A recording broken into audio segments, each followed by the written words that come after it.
इस वक्त की दोस्तों तमाम बेहद ही बड़ी खबरें, मुख्य समाचार आप लोगों के लिए लेकर के आए हैं, जहां पर एक एक करके चलेंगे दोस्तों। दिन भर की सभी बड़ी खबरें आप तक आगे इसी वीडियो में पहुंचाएंगे। उससे पहले आप लोगों से एक छोटी सी रिक्वेस्ट है कि अगर आप लोग भी यही मानते हैं कि इस बार के विधानसभा चुनाव में बिहार के अंदर जनता परिवर्तन के मूड में नजर आ रही है, तो अभी इस वीडियो को लाइक कीजिएगा दोस्तों, और कमेंट बॉक्स में जय हिंद जय भारत जरूर ही कमेंट कीजिएगा। पहली और सबसे बड़ी खबर आप लोगों को बताते चलें, बीजेपी को लगने जा रहा है बड़ा झटका। दिग्गज नेता का बड़ा दावा, कई विधायक देंगे पार्टी से इस्तीफा।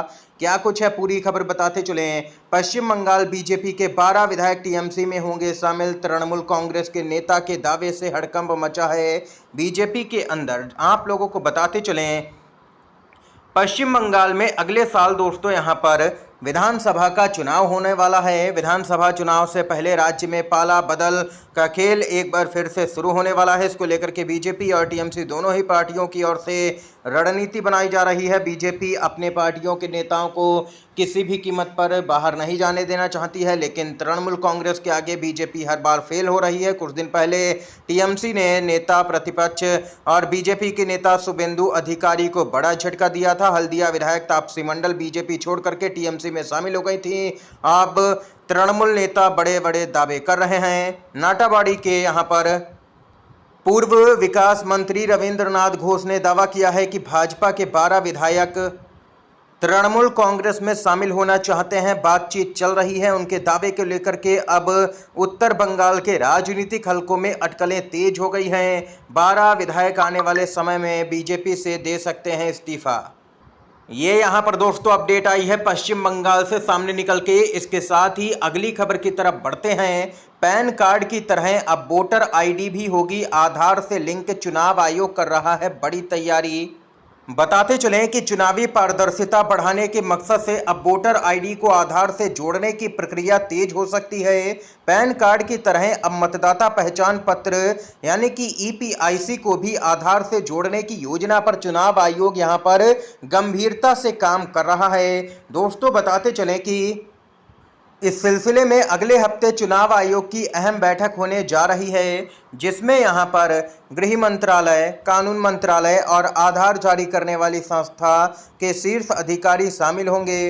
दोस्तों बताते चलें इस जानकारी के लिए आप लोगों को कि यहां पर हाल ही में लगातार चुनाव आयोग को कटघरे में खड़ा किया जा रहा है। फर्जी वोटर के मुद्दे को लेकर के टीएमसी से लेकर के कांग्रेस और पूरा इंडिया गठबंधन हमलावर है। लगातार विधानसभा चुनावों में देखा जा रहा है कि फर्जी वोटर यहां पर जोड़े जाते हैं चुनाव से पहले, और जहां पर ऐसे लाखों वोटर जोड़े जाते हैं वो पूरी तरह से फर्जी पाए जाते हैं और बीजेपी वहां पर आसानी से चुनाव भी जीत जाती है। लेकिन कई पार्टियों ने भाजपा की इस चोरी को अब पकड़ लिया है, जिसको लेकर के टीएमसी से लेकर के राहुल गांधी, तमाम दिग्गज नेता, तमाम पार्टियां हमलावर हैं। राहुल गांधी ने तो हाल ही में इस मुद्दे पर चर्चा करने की भी मांग कर ली थी, और अब देख सकते हैं कि जब चुनाव आयोग पर सवाल खड़े हुए कि चुनाव आयोग पारदर्शिता के साथ में काम नहीं करता है, तो चुनाव आयोग बैकफुट पर आ चुका है। चुनाव आयोग में पीएम मोदी और अमित शाह के पसंदीदा लोग ही इस समय मौजूद हैं दोस्तों।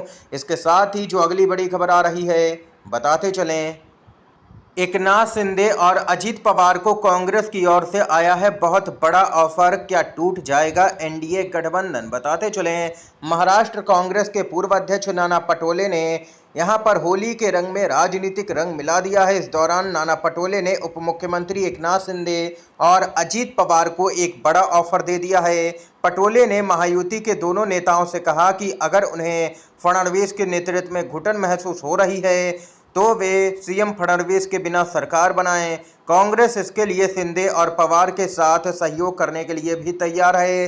नाना पटोले ने महाराष्ट्र के राजनीतिक परिदृश्य में संभावित बदलाव का संकेत देते हुए कहा कि अगर देवेंद्र फडणवीस आपको परेशान कर रहे हैं तो हम आपके साथ खड़े होने और सरकार बनाने के लिए तैयार हैं। नाना पटोले ने यह बयान यहां पर ऐसे वक्त में दिया है जब एकनाथ शिंदे लगातार फडणवीस और पूरी भाजपा से नाराज बताए जा रहे हैं। खुला ऑफर दे दिया गया है एकनाथ शिंदे और अजित पवार को कांग्रेस पार्टी की तरफ से कि हमारे साथ में आइए और मुख्यमंत्री बनिए। अब देखना ये होगा कि एकनाथ शिंदे मुख्यमंत्री बनने के लिए तैयार होते हैं या फिर डिप्टी सीएम पर ही राजी रहते हैं बीजेपी के साथ में। इस बीच यहाँ पर जो अगली अपडेट है उसकी तरफ बढ़ते हैं। दोस्तों, सुप्रीम कोर्ट की जज की तरफ से आ रही है बड़ी खबर। सुप्रीम कोर्ट जज न्यायमूर्ति नागरत्ना ने महिलाओं को संसद और विधानसभा में 33% आरक्षण न मिलने पर जताई है गंभीर चिंता। जी हां दोस्तों, मोदी सरकार बैकफुट पर। सुप्रीम कोर्ट की न्यायमूर्ति बीवी नागरत्ना ने मुंबई में एक सेमिनार के दौरान चिंता व्यक्त की कि संसद और राज्य विधानसभाओं में महिलाओं को 33% आरक्षण देने वाला कानून अब तक लागू नहीं किया गया है। न्यायमूर्ति नागरत्ना, जो कि 2027 में भारत की पहली महिला मुख्य न्यायाधीश बनने वाली हैं, उन्होंने इस अवसर पर कहा कि हमें महिलाओं में प्रतिभा को पहचानना होगा और जो यहाँ पर संसद ने महिलाओं को 33% आरक्षण देने के लिए कानून तो बना दिया, लेकिन उसे लागू नहीं किया गया है। 2024 के लोकसभा चुनाव में मोदी सरकार ने इस मुद्दे को तो भुना लिया, लेकिन यहां पर देख सकते हैं कि आरक्षण महिलाओं के लिए लागू नहीं कर रही है मोदी सरकार, जिस पर सुप्रीम कोर्ट की जज और यहां पर 2027 में भारत की पहली महिला सीजीआई बनने जा रही बीवी नागरत्ना ने जोरदार तरीके से इशारों ही इशारों में सरकार पर निशाना साधा है। इस बीच जो अगली बड़ी खबर आ रही है उसकी तरफ बढ़ते हैं दोस्तों। अमित शाह का चौंकाने वाला बयान सामने निकल के आया है। अमित शाह असम के दौरे पर पहुंचे, जहां पर अमित शाह की तरफ से बयान आया दोस्तों, बताते चलें। डंडे भी खाए और जेल की रोटी भी। असम में कांग्रेस के शासन को याद कर बोले हैं अमित शाह। केंद्रीय गृह मंत्री अमित शाह ने डीर गांव में यहां पर एक समारोह में बोलते हुए कहा कि असम में कांग्रेस सरकार के दौरान उन्हें पीटा गया और 7 दिनों तक जेल का खाना दिया गया। इतना ही नहीं, उन्होंने कहा कि पार्टी ने राज्य में शांति नहीं रहने दी। दोस्तों, आप लोगों को बताते चलें, अमित शाह इस समय असम के दौरे पर पहुंचे हैं।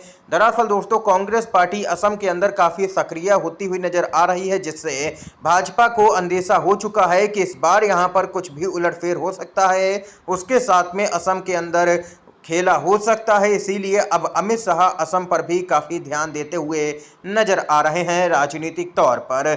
इसके साथ ही जो अगली बड़ी खबर है बताते चलें। खबर आ रही है परिसीमन के खिलाफ में दक्षिण के राज्यों को मिल चुका है पंजाब का भी समर्थन। परिसीमन के खिलाफ अब पंजाब भी उतरा है। सीएम भगवंत मान ने केंद्र सरकार पर साधा निशाना, कहा ये इधर उधर की चालें। डीलिमिटेशन को लेकर के देश भर में छिड़ी बहस में अब पंजाब भी शामिल हो गया है। पंजाब के मुख्यमंत्री भगवंत मान ने पत्रकारों से अनौपचारिक बातचीत में कहा कि उनकी तमिलनाडु के मुख्यमंत्री एमके स्टालिन से फोन पर बात हुई है, वह अपने 2 मंत्रियों को भेज रहे हैं। भगवंत मान ने केंद्र सरकार पर आरोप लगाया कि ये इधर उधर की चालें हैं, जहां पर ये जीत नहीं सकते वहां के राज्यों की सीटों को कम कर रहे हैं और जहां जीत रहे हैं वहां की सीटें बढ़ा रहे हैं।